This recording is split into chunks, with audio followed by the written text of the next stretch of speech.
At 0214 AM, the Red Sea ceased to be a shipping lane and became a kill box. On board the USS Gravely, the calm hum of the Combat Information Center was shattered by a single, terrifying reality. Vampire, vampire, vampire. Multiple Iranian fast attack craft were sprinting out of the dark, hiding in the clutter of the waves, weapons unlocked, and closing fast. This wasn't a diplomatic signal, it was a coordinated ambush. Iran had decided that the Americans crossed an unforgivable line, and their answer was a swarm of lethal steel aimed directly at the Gravely's hull. But the attackers made a fatal miscalculation. They weren't hunting a helpless cargo ship. They were charging headfirst into the most advanced Aegis Combat System on the planet, and the retaliation was about to be merciless. To understand why the ocean exploded that night, we have to look at the map through the lens of the Pentagon's war room. The USS Gravely wasn't just aimlessly wandering the Red Sea, it was the tip of the spear for Operation Prosperity Guardian, a multinational coalition designed to stop exactly the kind of piracy that Tehran had been bankrolling. For weeks, Iranian-backed proxies had been turning this vital waterway into a shooting gallery, lobbing cheap drones at civilian tankers like kids throwing rocks at cars. But the Gravely isn't a tanker. It's 9,000 tons of American diplomacy, packed with Tomahawk missiles and the Aegis Combat System. Iran claimed the destroyer had breached their territorial waters, a convenient fiction they use whenever they want to justify aggression. In reality, the US Navy was conducting a standard freedom of navigation operation, asserting the right of the entire world to use international waters without paying a toll in blood to the Ayatollah. The strategic disconnect here is massive. The Iranians view the Red Sea as a private lake, a place where they can dictate the rules of engagement through grey zone tactics, actions just aggressive enough to hurt but theoretically below the threshold of full-scale war. They thought that by swarming a lone destroyer in the dead of night, they could score a propaganda victory, a photo op of a burning American ship to splash across state media. It was a gamble born of sheer arrogance. They looked at the Gravely and saw a target. They should have seen a floating fortress connected to a global surveillance grid that was watching their every move before they even started their engines. Satellites had already tracked the heat signatures of their engines warming up. The unforgivable line they claimed America crossed was simply the line between their lawlessness and international order. And by deciding to enforce their version of the law with gunpowder, they signed a warrant for their own destruction. The situation on the water deteriorated rapidly from a standoff to a kinetic threat. The contact tracks on the screens weren't just blips, they were Iranian Revolutionary Guard Corps fast attack craft utilizing swarm tactics designed to overwhelm the defensive perimeter of a capital ship. These small, highly maneuverable vessels, likely armed with heavy machine guns and rocket-propelled grenades, were cutting through the waves at over 40 knots, running dark with their navigation lights extinguished. This is reckless, unprofessional behavior that violates every maritime protocol written since the 19th century, but professional conduct was clearly not on Tehran's agenda that night. They were trying to close the distance to knife-fighting range, getting close enough that the Gravely's larger missile systems would have trouble engaging due to minimum range arming safety limits. Inside the bridge of the USS Gravely, the mood shifted from cautious observation to combat readiness. The comms officer broadcast standard warnings over Channel 16, the International Maritime Distress Frequency, demanding the approaching vessels alter course. Unidentified surface contacts. This is United States warship. You are standing into danger. Alter course immediately. The response was silence. The Iranian boats ignored the hail, accelerating instead. Then came the electronic scream that every sailor dreads. The Gravely's AN SLQ-32 electronic warfare suite lit up. The lead Iranian boat hadn't just approached, it had turned on its fire-controlled radar. For the uninitiated, this is not a scanning radar used to see where you are going. It is a targeting beam used to guide a weapon to an impact point. In naval terms, painting a US destroyer with a fire-controlled radar is the equivalent of cocking a loaded gun and pointing it directly at a police officer's head. The threshold of innocent passage had been incinerated. The Iranian commander had just signaled intent to kill, forcing the Gravely's tactical action officer to make a split-second decision. The time for warnings was over. At exactly 0219 AM, the uneasy peace of the Red Sea was shattered by the staccato report of heavy machine gun fire. This wasn't a warning shot across the bow.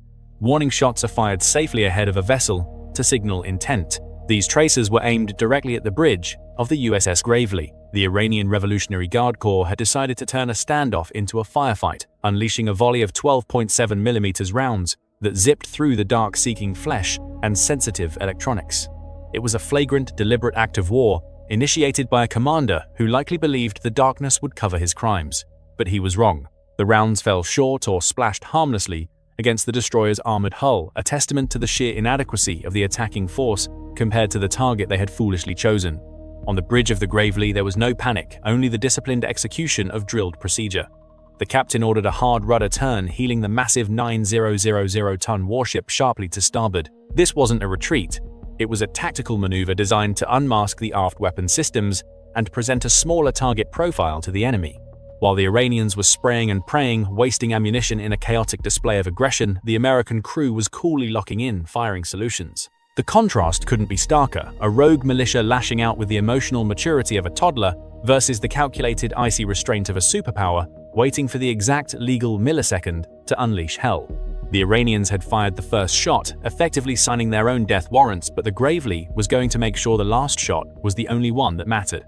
With the incoming fire confirmed, the Gravely's rules of engagement shifted instantly from de-escalate to neutralize. The tactical action officer didn't need to consult Washington.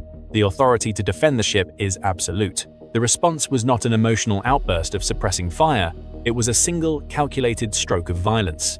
The ship's Mark 99 fire control system had already computed the trajectory, factoring in the wind, the roll of the sea, and the erratic speed of the Iranian vessel. A single button press unleashed the retort. The weapon, a precision munition designed to end engagements, not prolong them, tore away from the destroyer, illuminating the black water with a brief, blinding flash of rocket exhaust. It covered the distance in seconds, moving faster than the sound of the gunfire that had provoked it. This is where the technological disparity becomes a brutal lesson in modern warfare. The Americans didn't carpet bomb the grid square. They executed a surgical strike designed to incapacitate the threat with mathematical certainty. The projectile didn't just hit the boat, it found its mark with the finality of a sledgehammer crushing a tin can, slamming directly into the engineering section of the lead Iranian vessel. At the same moment, the Gravely's combat system was simultaneously tracking the other boats, its Phalanx CIWS, spinning up to 4,500 rounds per minute, creating a network of death around the destroyer that no biological pilot could penetrate. The Iranian swarm, which seconds ago acted like a pack of wolves, was instantly revealed to be nothing more than a group of amateurs trying to fight a computer-controlled god of war. The kinetic exchange lasted less than a minute, but in that time the US Navy demonstrated that they don't just survive ambushes, they dissect them.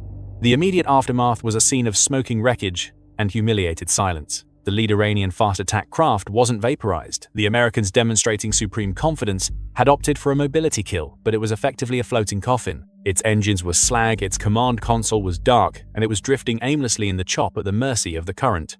The other boats in the swarm, realizing the brutal arithmetic of bringing a machine gun to a missile fight, scattered into the darkness, abandoning their crippled comrade. For the USS Gravely, the engagement was over as quickly as it began. Damage assessment 0. Casualties 0. The destroyer continued its patrol without even needing to reduce speed, its radar sweeping the horizon for the next threat. Back in Tehran, the propaganda machine attempted to spin the disaster into a victory. State media claimed their brave sailors had forced the Great Satan to retreat, but in the era of networked warfare, lies have a short shelf life. The US Navy simply released the gun camera footage. The grainy black and white FLIR video showed the undeniable truth: Iranian tracers splashing harmlessly into the water, followed by the precise, devastating US response that silenced the aggressor instantly. It was a public relations nightmare for the IRGC. They had attempted to portray themselves as the lions of the Red Sea, but the footage revealed them to be incompetent amateurs flailing against a professional military. The international community took note. There was no condemnation of the US response because the video evidence made it clear Iran had pulled the trigger, but America had finished the job. The merciless retaliation promised by the Iranians had backfired spectacularly, leaving them with a broken boat and a bruised ego, while the US Navy demonstrated that they could dismantle a threat without breaking a sweat. This 90-second firefight reverberates much louder in Beijing and Moscow than it does in Tehran. For years, military analysts in China and Russia have championed the doctrine of asymmetric warfare, the idea that you can defeat a technologically superior US Navy by overwhelming it with cheap, numerous expendable assets. The theory was that a billion-dollar destroyer could be brought down by $150,000 speedboats. The incident with the USS Gravely exposed that theory for what it is: a dangerous delusion. The Iranian swarm failed not because they lacked courage, but because they failed to understand the physics of modern combat.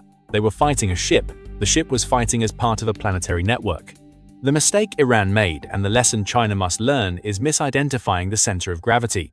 When you engage an Arleigh Burke-class destroyer, you aren't dueling a single vessel. You are engaging a node in a vast, interconnected kill web. The Gravely's sensors were feeding data to satellites which were feeding data to the Pentagon, which could instantly allocate resources from carrier strike groups hundreds of miles away. The Iranian boats were isolated units operating on visual cues. The American ship was a sensory vacuum cleaner operating with omniscient situational awareness. This crushes the gray zone strategy. Adversaries love to operate in the gray zone, harassing ships just below the threshold of war, assuming the US will be too afraid of escalation to fire back. The Gravely proved that the US Navy has calculated the exact coordinates where the gray zone ends and the kill zone begins. By crossing that line, Iran didn't expose American weakness.